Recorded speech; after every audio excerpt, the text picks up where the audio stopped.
Hello, everyone. Thank you for joining today. Do me a favor, if you can hear me, just drop a thumbs up or a yes in the chat. We'll give people about 30 more seconds to roll in, and then we'll get started.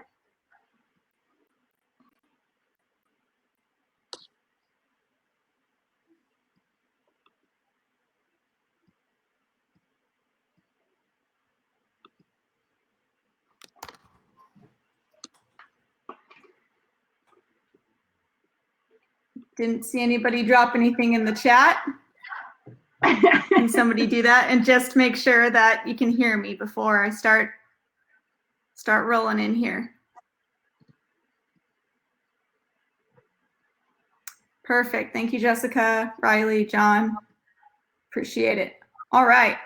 It's 3:01. I'm sure people will keep popping in, but we'll get cracking so we don't take up too much of your time. Thanks everyone for joining. My name is Caitlin Hurst. I'm the Director of Marketing for Bluebonnet Feeds and Stride Animal Health.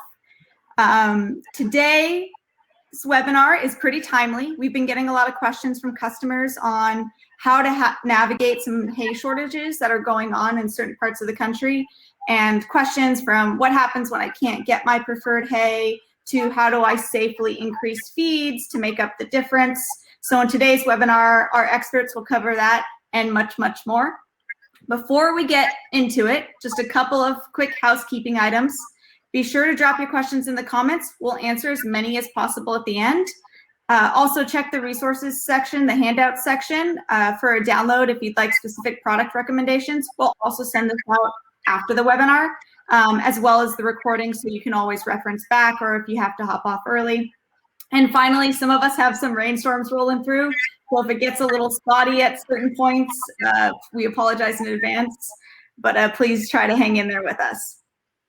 So today we are joined by a couple of extremely knowledgeable rock stars from our team, Dr. Jimmy Nichols, our Director of Nutrition, and one of our nutrition consultants, Lindsay Buer. Thank you both for being here. Absolutely. Yeah, excited to be here. Us. And yes. Lindsay, I'll pass it to you to get us going. Yeah, so today, just kind of a quick run through of the agenda. We're going to talk about, preparing for the hay shortages, how to get the most out of your hay, some different options that you might have if you're needing to extend or replace some of your forage, how to safely increase your feed and your grain, and then how to support that digestive tract during these changes. At the end, we'll do a Q&A. So throughout the session, if you guys just want to drop your questions over in the chat box, we will get to those at the end. All right, so when we talk about most issues surrounding hay, weather is going to really be like that big main driving force. And the past few years, we've kind of had more like long drought spells, making it really hard to grow much of anything. And then follow that up with this year where we've had like extreme wet season. That can make it really difficult for producers to really get a good cutting. And so within the wet season, first of all, like they might not be able to cut the hay itself. And then if the hay is wet, they can't safely bale it. We all know the issues with wet hay, right? Not something we really want to feed to our horses. But also you get issues with stuck equipment. And then also just the damage to those fields if the equipment gets stuck or if it, digs deep ruts into that pasture, it can damage the stand for the next year. We actually found that on the USDA website that in April, the average price of alfalfa had increased another $6 a ton for the 5th month in a row. And so this has really been a tough year on hay producers too. Yeah, that's a really good point. So one thing to keep in mind is not all hay is created equal, right? So some hay is a lot more nutrient dense than others. So let's take alfalfa, for example. If you compared alfalfa to grass hay, you're going to get a lot more bang for your buck out of the alfalfa per pound than you are out of the grass hay. So particularly in times of hay shortage, that alfalfa is going to get you closer to meeting those nutritional needs if you have to feed a little bit less from a volume standpoint. But then, the other thing is it's not just about comparing alfalfa to grass. There are also variations in that nutritional quality that are based on when the hay itself was cut.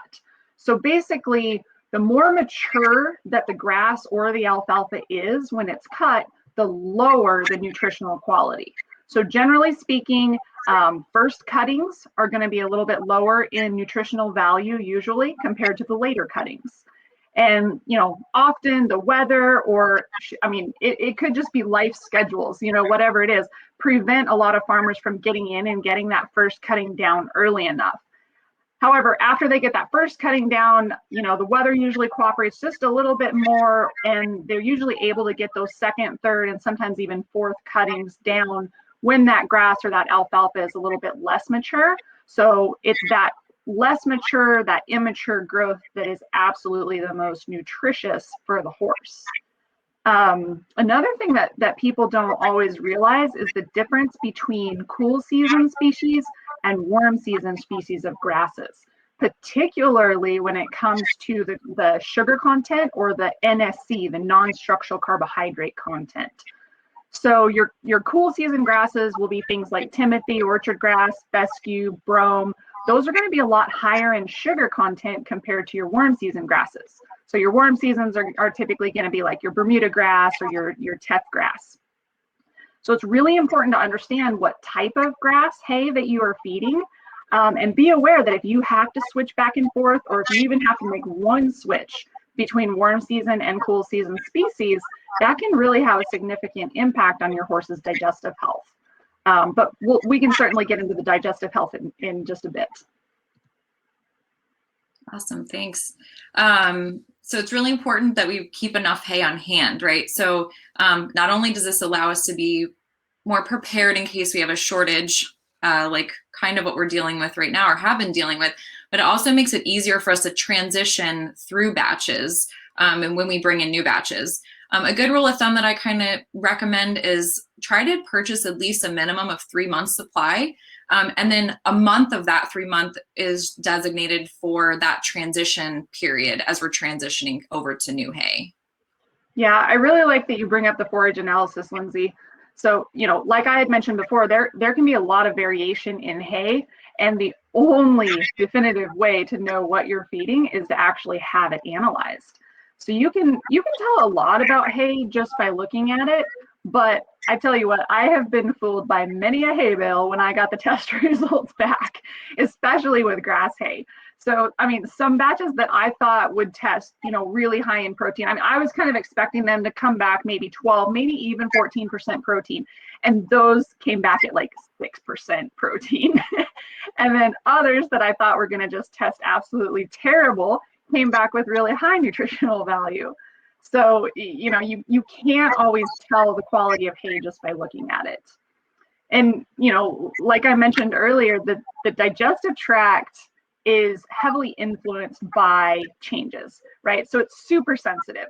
So getting that forage analysis done on your hay is really the only way for you as a horse owner to fully understand how much of a change you are imposing on your horse when you do get a new batch of hay in. So the forage lab that I personally like to use is called Equi-Analytical. For less than $20, they can tell you the protein, fiber, starch, sugar content of your hay.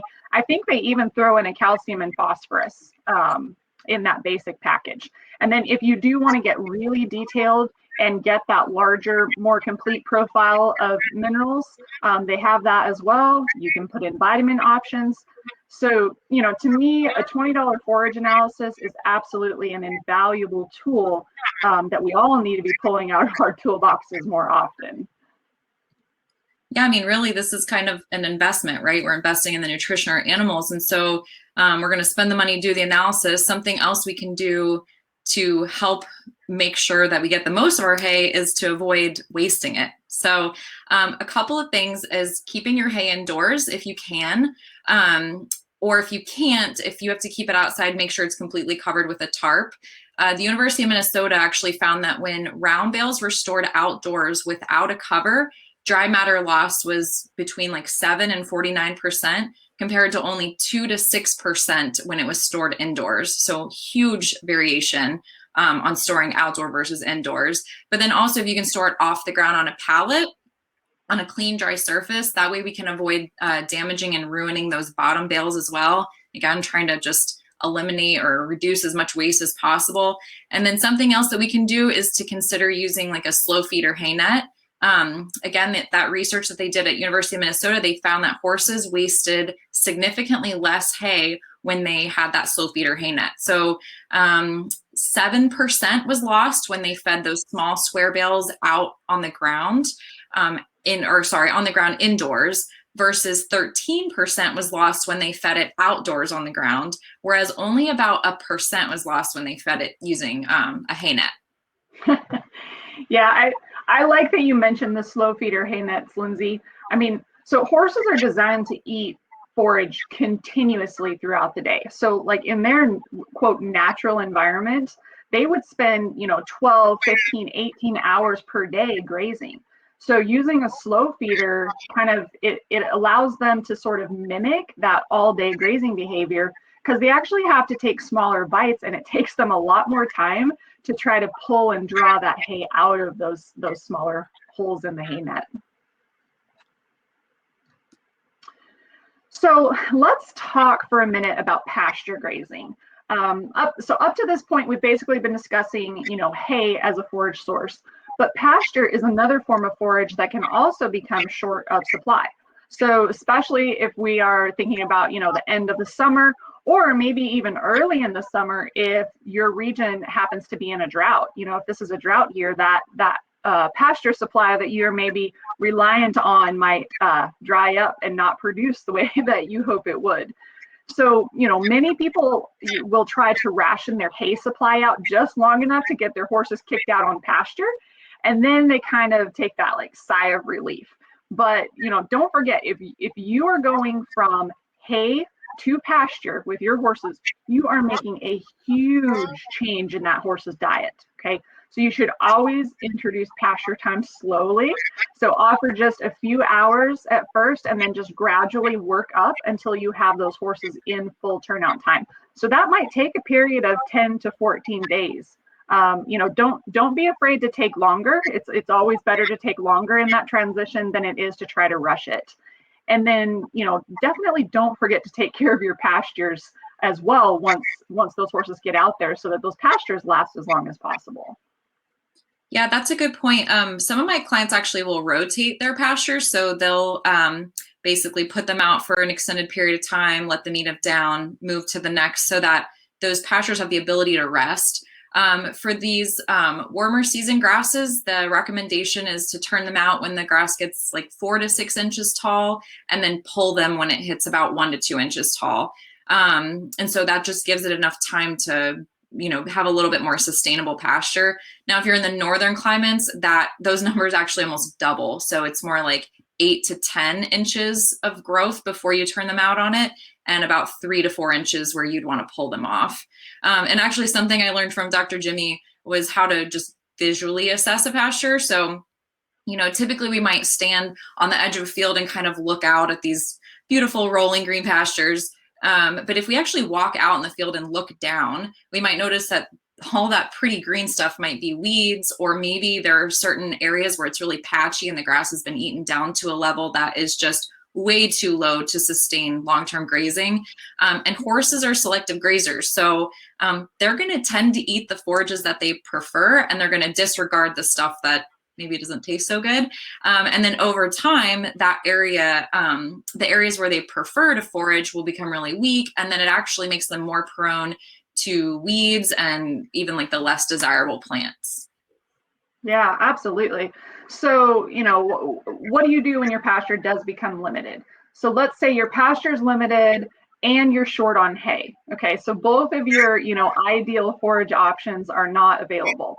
The next best thing that you have would be to start introducing hay cubes into your horse's diet. So I like to use cubes in combination with either pasture or grass hay anytime possible.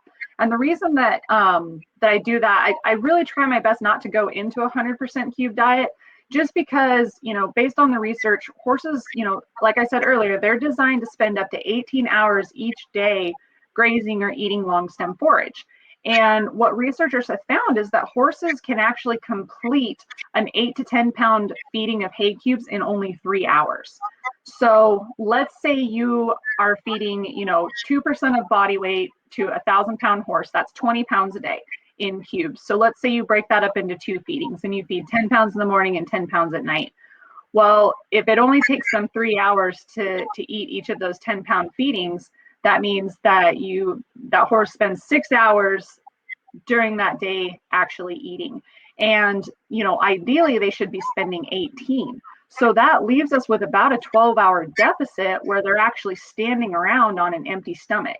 Now that 12 hours obviously going to be split, hopefully 6 in the first part of the day, 6 in the last part of the day. But research shows that, that 6-hour downtime can actually lead to some pretty negative things. It can lead to, digestive ailments, ulcers, acidity, extra acidity in the stomach. And then also that downtime and that inability to eat can actually lead to some undesirable behaviors that a horse will do in an effort to try to mimic grazing. So you might notice that those horses actually eat things like shavings or tree bark, or maybe they start eating your wood fences or stall walls. I mean, you might even notice that they start eating and nibbling around at the dirt, or maybe even eating their own poop. And nobody likes to see them eating their own poop. But I mean, there are times where the only option we have is to feed hay cubes, right? So there are some things that we can do that we recommend to help manage that situation. So one thing you can do is offer the cubes free choice. Essentially, we want to offer them so that they never run out between feeding, so that it's always there, because once horses figure out that it's not a limited supply, they will tend to learn to go back and forth and eat them throughout the day rather than just sitting there and just inhaling the cubes all at once. Something else is maybe feed more frequently. So let's say instead of feeding 2 times a day, you feed 3 times a day. This, again, it helps reduce that amount of time in between feeding so that the horse isn't on an empty stomach for as long. And then, like Dr. Jimmy said, if you have some hay, just use those cubes as an extender instead of using it as a total replacement. So for example, maybe you only use half of the rate coming from cubes and half of the rate coming from your hay. Yeah, that's a good point. So as a rule of thumb, just a general rule of thumb, you want at least half of the diet to be made up by forage. So that, if you're going to feed a horse 2% of their body weight, at least 1% of that has to be from forage. So that could be any combination of hay, pasture, processed forages like your hay cubes, but it can also be complete feeds as well. So the reason for this, the reason that we want to make sure that, forage or fiber makes up at least half of the diet, I mean, I'm talking bare minimum. Ideally, it would make up much more than half, but at the bare minimum, it needs to make up at least half. The reason for that is because horses are what are called hindgut fermenters. So that means that there's this entire population of good bacteria, fungi, protozoa, yeast that all live in that horse's gut, and they make up what we call the microbiome. And so the microbiome is responsible for breaking down that fiber and converting that fiber into energy for the horse. So, without a healthy amount of fiber in the diet, that super complex ecosystem that lives in the hindgut would completely fail.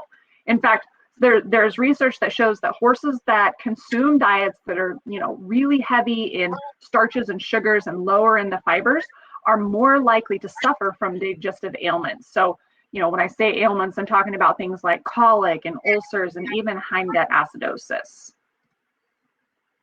Yikes. All right. Okay, so we've talked about hay, pasture, hay cubes. Now let's cover complete feeds. So even in times of good hay supply, a complete feed can be really useful. Maybe you don't have like a really reliable hay supplier, or maybe you have to travel really long distances and you really don't have the ability to bring large quantities of baled hay with you. We have several options in the Bluebonnet feed line, such as Equine Complete or one of our senior feeds, but we'll actually have a handout that we'll send you following the presentation that has those options listed out for you. You can look on the guaranteed analysis of a feed tag and help determine if that is in fact a complete feed. So generally a complete feed is going to have a full vitamin and mineral profile, and it's going to be guaranteed higher in fiber. So 18 to 20% roughly is typically what we'll see on the tag. Yeah, and then I think it's important for people to keep in mind that, crude fiber content alone doesn't always tell us that whole story. So you want to make sure that, I encourage people, go look at the ingredients list. And when you look at those first few ingredients of a complete feed or a high fiber feed, you want to look for high fiber ingredients that also contain really good ancillary benefits. So what I mean is, let's take alfalfa, for example. So dehydrated alfalfa meal is a first ingredient that I like to see. And the reason for that is it's high in fiber, but then it also has a really good bonus of having a good amino acid profile. Another really good high fiber ingredient that I like to see on the ingredient list is beet pulp. Beet pulp is an excellent source of fiber, but it's also great because it contains pectin, which is really beneficial for gut health, and it has a calorie content that rivals that of a high starch ingredient like oats. So that is a really beneficial fiber ingredient. And then, when you are evaluating complete feeds and trying to make that choice on what complete feed to use for your horse, you want to make sure that it is indeed supplying all of the essential nutrients that your horse needs. A quality complete feed shouldn't require any extra supplementation on it, okay? So when we talk about a complete feed, what we mean is it has all of the nutrition built into it. So not only the fiber portion, but also the vitamins, the trace minerals, so things like copper and zinc. It should have a guaranteed level of lysine. That's your first limiting amino acid. And then finally, don't forget to take into account what that starch and sugar content is. So the total non-structural carbohydrate content of the diet. If you happen to be feeding a horse that is dealing with metabolic conditions, you want to make sure that that starch and that sugar level calculates out to be under 12% NSC. Yeah, and something else to keep in mind when we're talking about these complete feeds is that they're typically going to have a higher feeding rate. And so those may be fed at like a 15 to 20 pound per day for an average 1,000-pound horse. And so this allows you to feed those larger amounts if you're really trying to fill that forage gap or, trying to extend that hay. But much higher feeding rate, especially in comparison to other feeds that are really intended to be fed at a lower rate. So with this, you have the opportunity to increase that frequency of feeding. And again, we'll go back to go to this again, but it allows you to reduce that time of that horse having an empty stomach. Absolutely. So let's talk about transitions for a minute. The research shows that it can actually take between 21 to 28 days for a horse's digestive system to fully adjust to a new diet. And I think, the first time that I read that, it just kind of was like this, light bulb to me, or this wow, because I think a lot of times, as horse owners, we think, 3, 4, 5 days, get them switched over, good to go. Well, that's definitely not the case. That complex microbiome that I mentioned earlier, it doesn't change quickly, right? It takes time to adjust. It takes time for those populations to shift. And so we need to be mindful as horse owners to take those transitions slowly so that we can prevent any adverse effects within our horse. So, what I generally recommend is adding the new feed and subtracting the old feed a quarter at a time and making those transitions about every 4 to 5 days. So for example, when you start a transition, you want to use 25% of the new feed with 75% of the old feed. Do that for 4 or 5 days. After that, you go to a 50-50 mix. Do that for 4 or 5 days. After that, so now you're at about between day 8 and 10, then that next 4 to 5 days, you're going to be 75% of the new feed with 25% of the old before you then can fully transition into 100% of the new feed. Right. And when we're talking those percentages, we're talking by weight, right? Because most of us know that we're supposed to weigh our feed because one scoop of one feed might weigh different than that same scoop of a different feed. But what we don't often think about is making sure that we weigh our hay too. So bales of hay can weigh different as well as the flakes in the hay. For example, like you might have one flake of hay that weighs 3 pounds and another one that weighs 5 pounds. That's a really big difference when we're talking about feeding our horses. And so it's really important that you weigh your hay and make sure so that we're giving them adequate amounts as well as staying really consistent. That's a really good point, Lindsay. Something that I will recommend to people often is, get one of those hanging fish scales and then just get a simple hay net feeder. And that's an easy way to throw a few flakes in there, weigh your hay every once in a while, and just make sure that you've got a good idea of how much hay you're feeding by actual pounds and not just number of flakes. So speaking of changing hay, I encourage people to be proactive from a supplementation standpoint when they are trying to make changes in the diet. So let's say someone is just making a change in their hay. Everything else is staying pretty consistent. If you are making a change in your hay program, and if you're not able to take that 2-week transition time, or let's say you have to dramatically change the type of grass hay or alfalfa hay that you're using, one thing that you can do to kind of help your horse along and support that microbiome in the hind gut is to use a pre and probiotic supplement. So the two that I really like are ADR by Stry Animal Health, and then also Transform DSI. So both of those products are really good at going in there and helping support that microbiome, helping those horses deal as well as they can with that change in their major fiber source. Then let's say you're in a situation where your horse has been on full access to hay or full access to pasture, and you find yourself in a situation where you don't have any more pasture, you don't have any more hay, and you're now trying to move into a mostly or an all hay or hay pellet diet, or even a total complete feed diet. Okay, so if you remember a few slides back, I talked about how the horses will eat that concentrated processed forage much quicker than they do long stem forage. And so really our goal here is to try to buffer the acid in the stomach, because those horses are most likely going to be going through extended periods of time on an empty stomach, which increases the acidity, or it basically makes that horse's the gastric acid more acidic. So I like to lean on a gastric buffer supplement in those situations to neutralize that overly acidic stomach. So my go-to is called GastroFix, and it's really beneficial for those horses that are having to spend that extra time without food, especially when they're not used to it. And then let's say that you have a horse that maybe is really prone to digestive issues. Maybe they have been dealing with gastric ulcers. Maybe they are dealing with, suspected leaky gut. Maybe they have, hind gut dysbiosis going on, whatever it is. If they are a very high stress type of a horse, and if you own horses for very long, I'm sure that you've owned one or at least been around one a time or two. There are some horses that really do need some serious digestive support when they are under these stressful times. And so in those situations, I really like to lean on fermentable fibers like beet pulp. I really like a feed called Equiline ProCare, because it has that GastroFix built into it that helps buffer the stomach acid. It has that ADR powder that I mentioned earlier that helps with the hind gut dysbiosis. And then it even incorporates plasma, which has benefits for horses that are dealing with leaky gut syndrome. So there are a lot of different options that you have to be proactive for these horses when you do make those feed changes.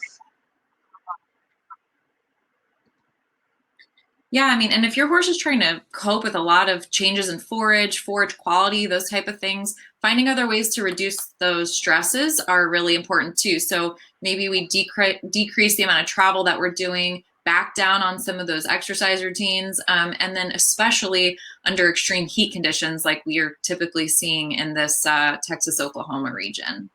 Yeah, absolutely. I mean, I can't stress enough how the level of stress can impact that digestive environment. So not only feeding stress, like what we've been talking about, for the last 30 minutes, but that travel stress, that performance stress, like you mentioned, Lindsay, even heat and humidity stress, all of those things are going to have an impact on a horse. So anything that you can do to decrease those other stress factors while you're having to make that major feed change is going to help that horse have a safer transition.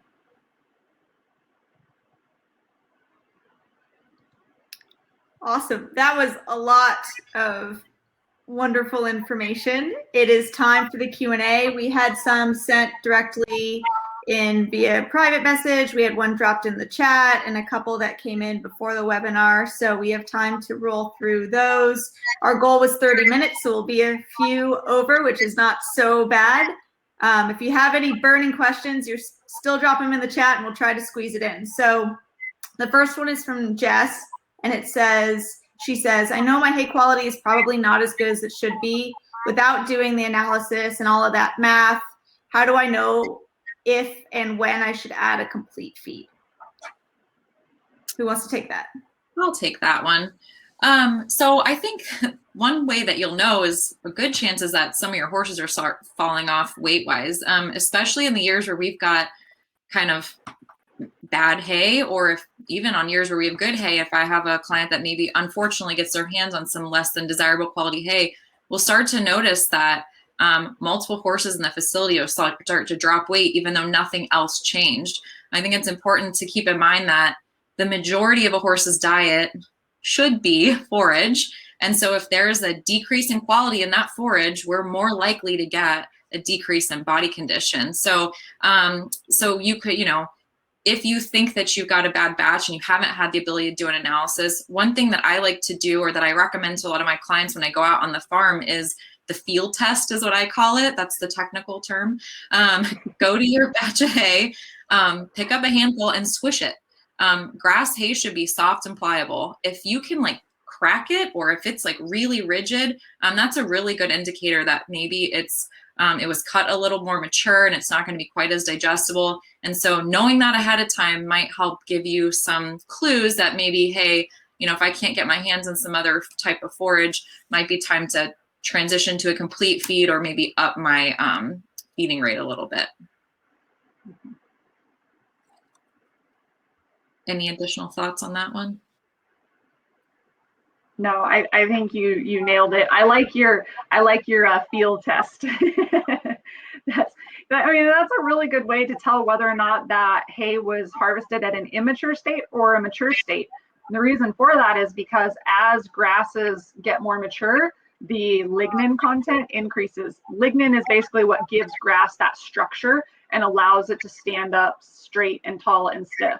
So if there's a lot of lignin, just so that you know, is non-digestible by horses, right? So that's basically useless. It's just bulk that's moving through their digestive tract. So it looks like you're feeding a lot of feed, but if a big portion of that is non-digestible by the horse, that's how these people can end up with horses that aren't looking as good, even though they say, oh, my horse is on 24/7 access to hay.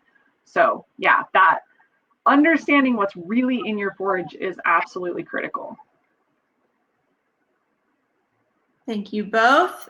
And we have a question from Matt, and he asks, if I need to add more grain or feed, how do I pick the right one? And I think this is a good question, because even in our handout, we listed some of our feeds as options, and I think we even listed 4. So how should people go about picking the right one for them? Yeah, I'll take this one. So, it all goes back to, what are you doing with your horse? How often are they worked? Or maybe they're not being worked at all. Do they have any metabolic sensitivities, starch and sugar sensitivities? Do they have any history that we need to know about? Have they had colic surgery? Have they foundered?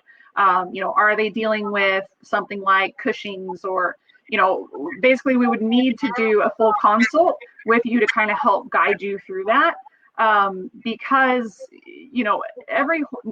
there's not just a magic answer to this one, right? Every horse is different. Every situation is different.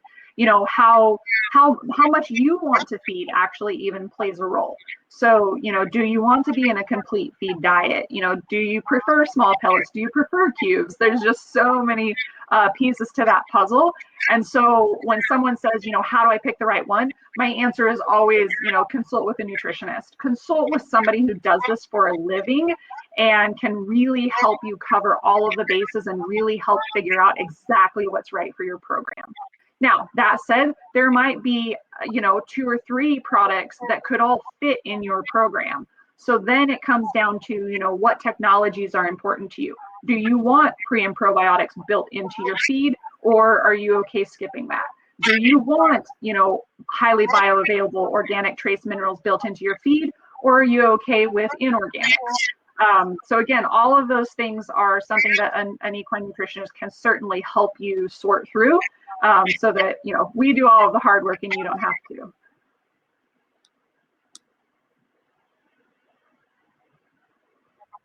This one might have a similar answer. This one's from Chelsea, and she asked, what were the grass hays that you mentioned again, and which ones should we be looking to get? Yeah, so the grass hays that I had mentioned, your cool season species are going to be things like timothy, orchard grass, fescue, brome. And then your warm season species are going to be your Bermuda grasses and your teff hay. And really the big difference, the take home message there is just remember that your cool season grasses are always going to be higher in sugars than your warm season grasses. The warm season grasses just are not capable basically of producing those same fructans or those same sugars. So, if you have a horse that is dealing with a metabolic condition or sugar sensitivity, you definitely want to lean more towards the Bermuda grasses, the teff grass. If you happen to be in a northern climate, you might actually have to go to alfalfa rather than grass hay, just to try to avoid those sugars. So that's one thing. Sometimes people think that alfalfa is really high in sugar, and it's actually not.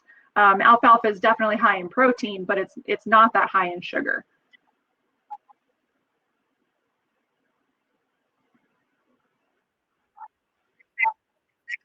And then 2 more. Can you recap when you add hay cubes versus a feed? This one's from Tom. Yeah, okay, yeah. So, basically I generally start with,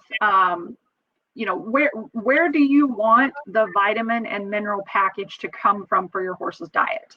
So if you have a feed that, like a fortified feed that you want to feed your horse that is not a complete feed, okay, so let's say I'm talking about, like a grain that you would feed maybe 4, 5, 6 pounds a day.